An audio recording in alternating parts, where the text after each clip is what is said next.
بسم اللہ الرحمن الرحیم۔ السلام علیکم۔ حضرت انس رضی اللہ تعالیٰ عنہ بیان کرتے ہیں، رسول اللہ صلی اللہ علیہ وسلم نے فرمایا، مومن جو قرآن مجید کی تلاوت کرتا ہے اس کی مثال ترنج کی سی ہے، اور اس کی خوشبو عمدہ اور وہ خوش ذائقہ بھی ہوتی ہے،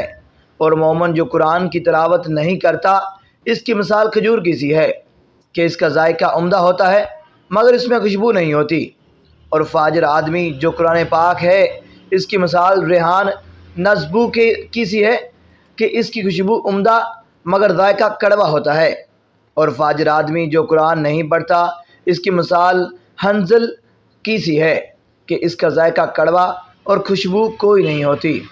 اور نیک اور صالح ساتھی کی مثال کستوری والے کی مانند ہے، اگر تجھے اس سے نہ بھی ملے تو اس کی خوشبو تو ضرور پہنچے گی، اور برے ساتھی کی مثال پھٹی والے کی سی ہے، اگر تجھے اس کی کالک نہ لگی تو دھواں ضرور آئے گا۔